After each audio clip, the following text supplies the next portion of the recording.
Welcome, everyone, to Alaska Quarterly Review's reading series available on the Alaska Quarterly Review YouTube channel. Please feel free to watch any of our prior programs and to share them. Alaska Quarterly Review is committed to presenting these programs without charge and to showcase vibrant and diverse new and emerging voices in literary conversations with depth, complexity, and humanity. I am Ronald Spatz, Editor-in-Chief of Alaska Quarterly Review. And before we begin, I'd like to make a few important acknowledgments.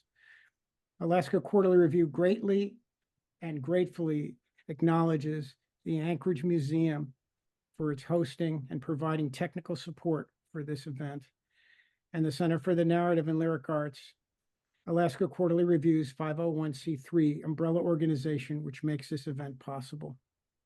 I also want to make a land acknowledgement. Alaska Quarterly Review recognizes the indigenous land on which all Alaskans live. Alaska Quarterly Review is located in Anchorage, and Anchorage is Dena'ina homeland. Dena'ina is the language spoken by the traditional present and future caretakers of this land.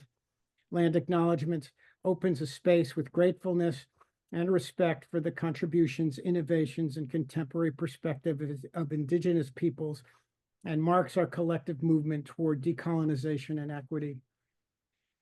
And now to our program's featured poet, Erin Coughlin Hollowell. Erin Hollowell is the author of the poetry collections Pulse Traveler 2013 and Every Atom 2018, both published by Boreal Books, and Corvus and Crater, published by Salmon Poetry in 2023. Her work was featured in an exhibit at the Anchorage Museum entitled Water Stories, Visual Poetics and Collective Voices by artist Andrea Wallensack. In addition, Alaska Quarterly Review, she has appeared in many magazines, including Poetry Ireland, Orion Magazine, Terrain.org, Prairie Schooner, and she has been featured on the Academy of American Poets Poet of the Day website. Hollowell's poetry has been recognized by awards from the Rasmuson Foundation, a Connie Boochever Award, and Alaska Literary Award, and she directs the Storyknife Writers Retreat and the Kachemak Bay Writers Conference. Of her poetry, Louise Alberto Urrea said this: "There comes a moment in every Erin Coughlin Hollowell poem when the heart threatens to burst open and spill light." It is my pleasure to welcome Erin Hollowell. Thank you, Ron. Thank you so much for this. And thank you for all the work you do for Alaska and for the Alaska Quarterly Review, which reaches far beyond Alaska's borders to feature some of the finest writers in the United States and internationally. I thought I would start today by welcoming a few voices other than my own in the room. So I have 3 poems by other Alaskan poets. I'm going to start with one from this brand new book from the University of Alaska Press. And it is by Hune Lance Twitchell, and the book is called Below the Foot of the Sun. Coyote Song 1. Imprint of claws on a cool riverbank, proof of my thirst for the world, and I come back and back, back and back, again, because people of the red clay need to hear songs about eternity, consume it like feast born into the honor beat of their new ghost dance. Yes, I have a nose for trouble flinching. Yes, I was born beneath the desert, screaming.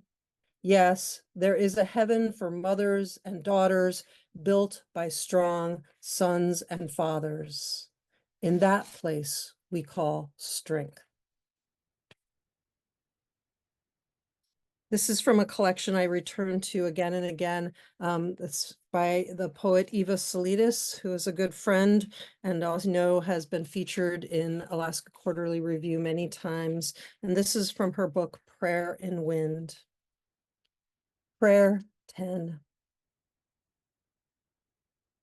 Morning opens like a suitcase, gaping on the floor, half empty of its contents, wool, leggings, turtlenecks, granola bars, everything held in abeyance by a mandarin glow over mountains and in north-facing purple shadows. No wind yet ruffling the fabrics, scarves, sleeves, hems of dresses, silks of camisoles spilling onto frozen ground. Sunrise is long, hours to unpack what's been given. A penniless musician tells me he walked into town enacting a new song that goes, "I'm gonna love myself and you at the same time." Daylight reveals to each its own particular conundrum. I love the stand of spruce outside the window. I love the moon's crooked smile and the velveteen where night still lingers. And God, unequally and not at the same time.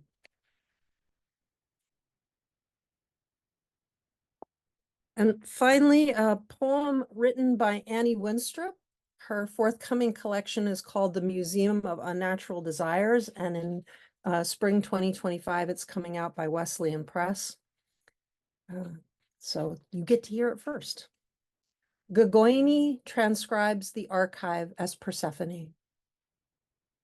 I ate and the fireweed blazed. Roadside blooms snared roadkill white asphalt caught leaves. The way calloused hands snag silk. Termination dust capped the mountains, concealed rocks, troubled aspens.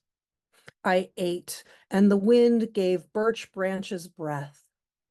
With borrowed reanimation, their trunks slivered from silver jackets, and they bowed to my ear.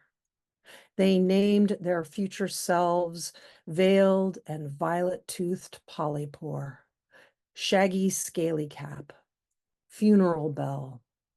The high bush cranberries flamed their leaves in agreement. Still I ate, bitter flesh broken by stretched shadows.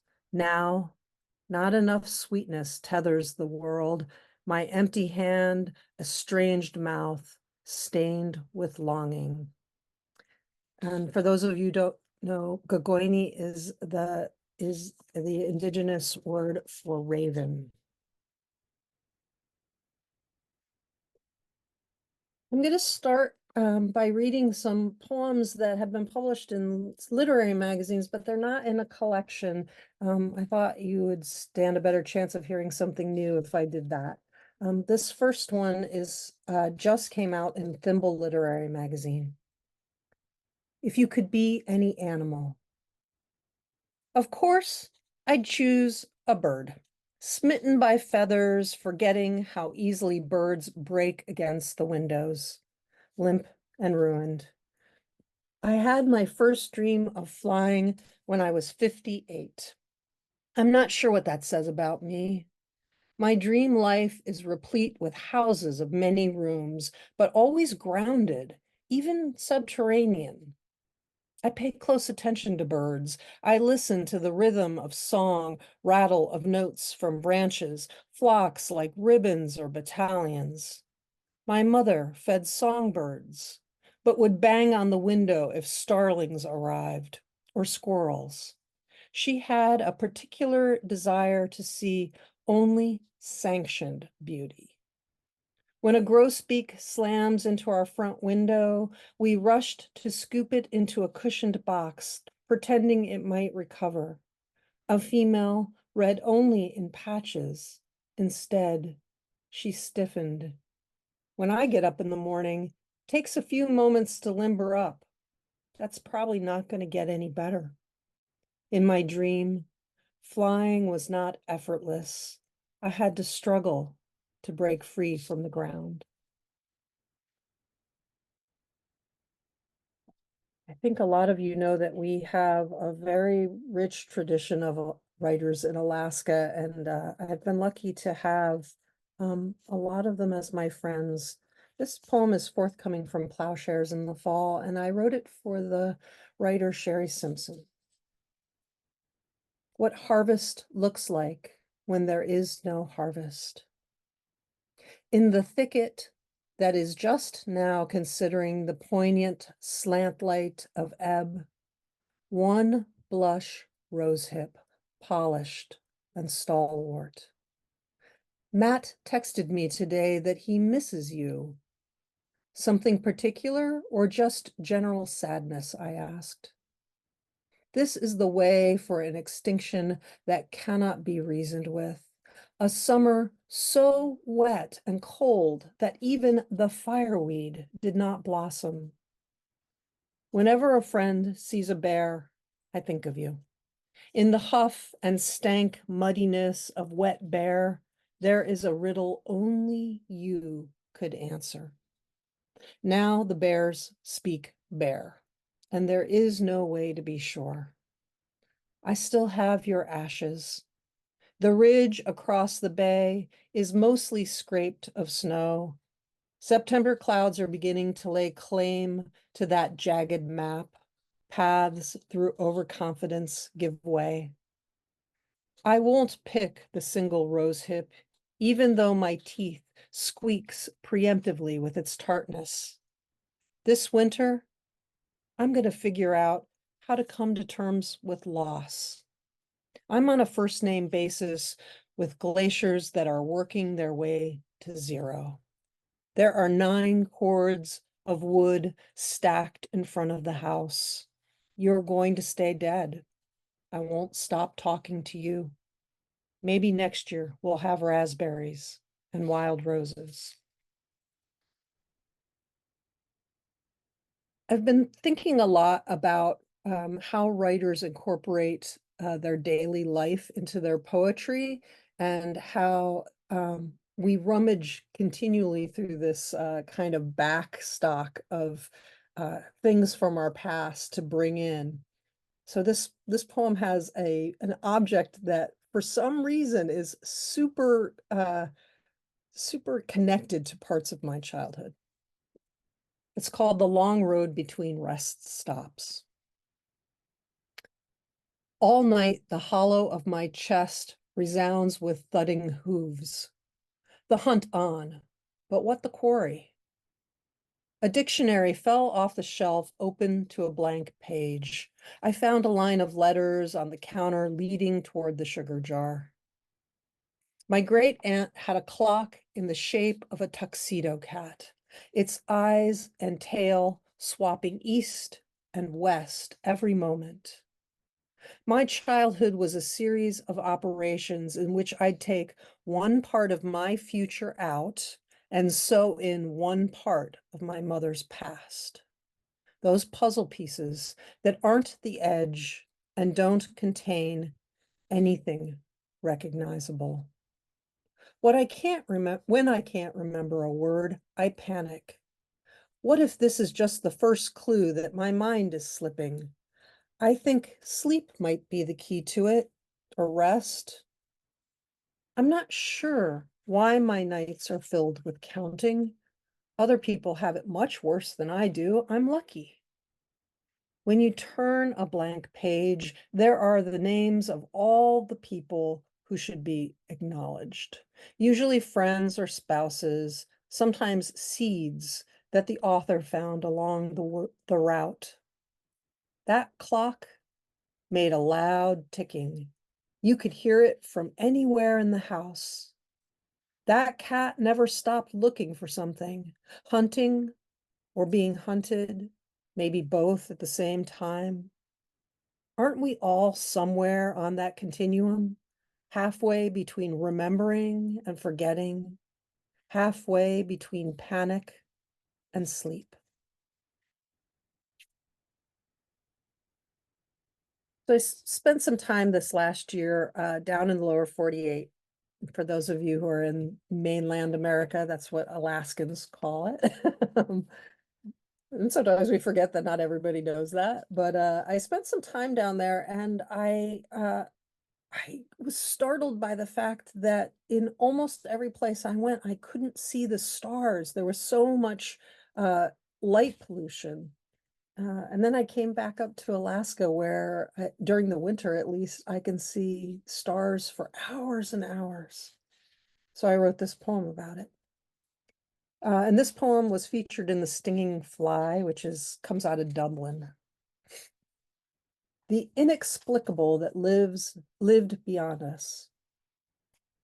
Imagine them back then, their heads tipped, throats open, as they connected the stars, mapping the parade coming up from one set of mountains and then whirling towards the other. Imagine that it was cold, the fire left behind for some reason, and clear enough that no place above their heads was truly empty. They probably didn't have a word for the number. Let many suffice. Let night river suffice. A kind of divinity without a god, an otherness not other. Along the streets of Now City, the pools of halogen lights spill from all-night bodegas, neon closed signs, the sky above not even black, but a refracted sienna tinged with an accomplished banishing. False daylight so persistent it baffles the migrating birds. A kind of safety that obliterates whatever might have lived in the shadows. There are children who have never seen the Milky Way. They can't imagine it as anything other than plastic-wrapped sweetness. What becomes of the stories and the counting when the star field is erased? Thousands of pictures of swirling nebulas illuminated on screens, but not one actual star overhead. The only sparkle, the unfolding rivers of headlights seen as a plane touches down. A monument to our inability to live with uncertainty, the gods banished, our convenience erasing the way dreams once moved under the night sky.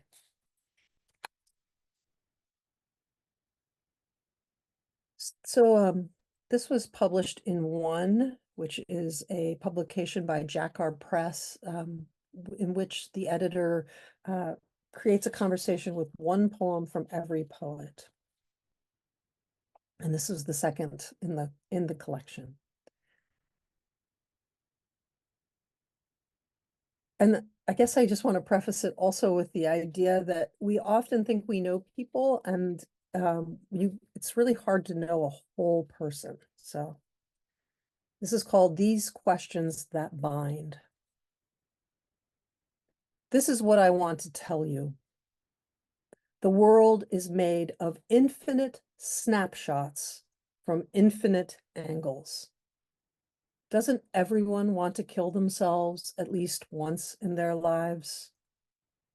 On Wednesday, fog hid the mountains except for a gap through which I could see a glacier, propane flame blue in bright sunlight.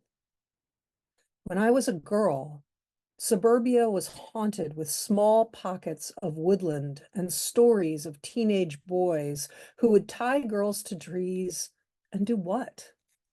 That part of the haunted house was left out.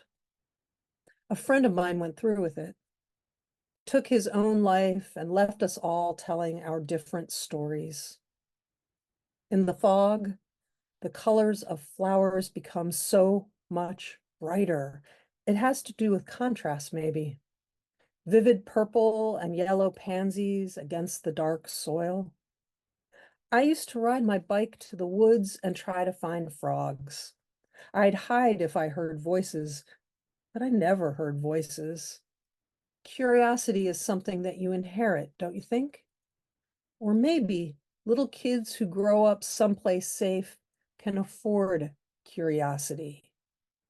When I was older, I hoarded pills and made plans. I'd show him I was worth mourning. You can eat pansies. They're spicy. I always wanted people to be nice to me, even though I hated myself, even though everything I did was a kind of begging. From the outside, a person can look like one thing, and inside, from a different angle, be the kind of person who would save you, even if it meant them dying.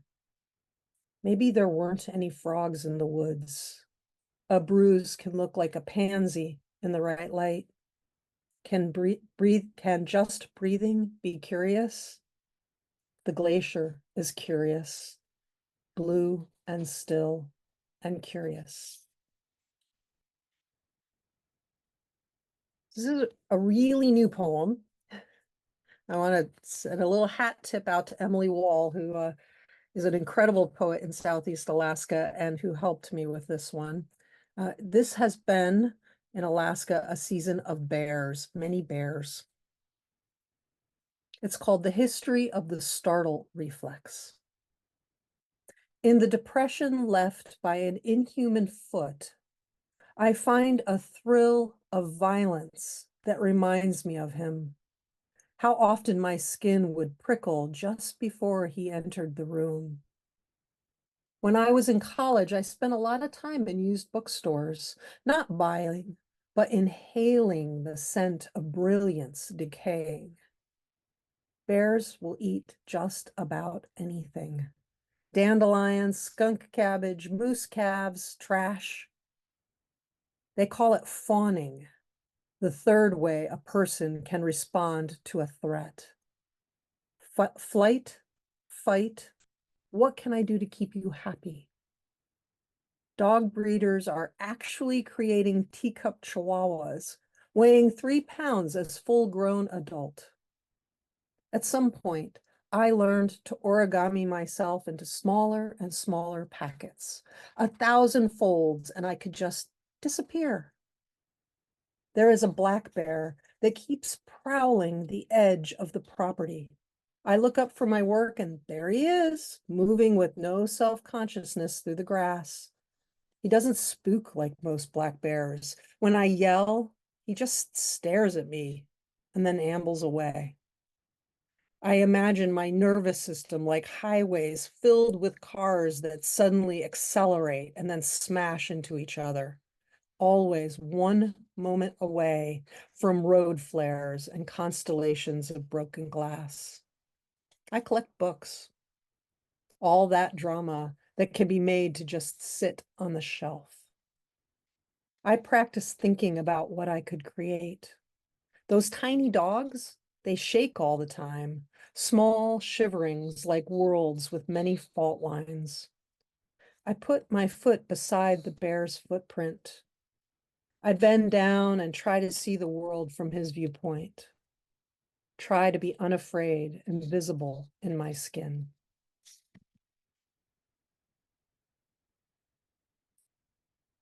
So if you can't tell from these poems, I live in a place where I can see glaciers every single day, just from my front porch. And that is one of the beauties of Alaska and one of our fears as we see how things are changing.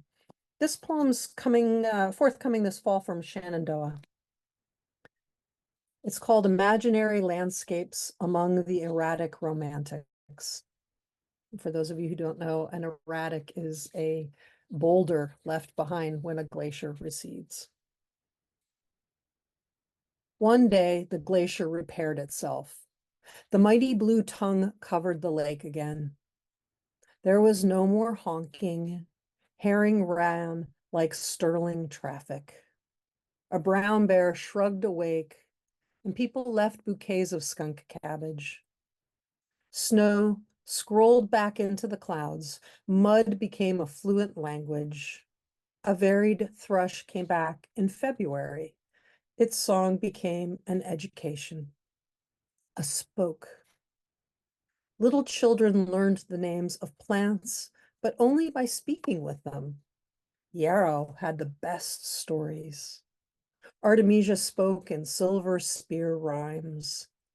In the morning, pine siskins flocked in the alders, a brilliant noise collection, a bag full of chicanery. One moose thought it might just lie down.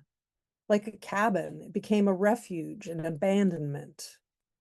The crows on the beach cooperated, turning over stones for each other and prattling. Sunshine demanded the allegiance of everything, and everything was eager to give it. One old woman stood all day and sang to the ocean. We all finally understood the words and memorized them. And the ocean wrapped its arms around the town, houses empty, except for the calm darkness that now lived there. And I'm going to finish up with another new poem. And if you live in Alaska or in some places in the West, you might be familiar with cow parsnip or pushkiweed or hogweed. But if you live in Alaska, it's everywhere, at least where I live. And I wrote this poem after my partner and I watched Godzilla Plus One, which loops back to my father. The last thing I did with my father was take him to a Godzilla and 3D movie. About 2 months before he died, he got to see his first 3D movie about Godzilla. An order of magnitude.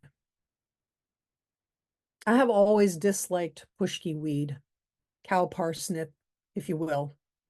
Its insistence on sheer size, leaves, an arm span, blossoms, the width of a human head. One of my first memories is of my father in a busy store, kneeling down to tie my shoe. His voice snapping out, "She's only 3. Of course she doesn't know how to tie her shoes." Maybe Godzilla wasn't trying to destroy the villages. Maybe Godzilla just couldn't tiptoe without falling over, and the villages were just everywhere and always in the way. Pushki weed's audacious green pushes above everything else. Doesn't matter how many times I take a machete to it in the yard, the road is lined with its enormous, gaudy umbrellas of white. I was always standing in the back of every class picture, slinking against the wall at dances. Even now, my shoulders are permanently rounded into smallerness. Godzilla at home probably has just one comfortable chair. His feet likely hang over the edge of the bed. Those pesky warplanes and people screaming at him to go away. He knows he's a freak, but all he wants is a little peace. All winter, the skeletal remains of Pushki withstand the wind and hold coronets of snow against the spare blue sky. Thank you all so much.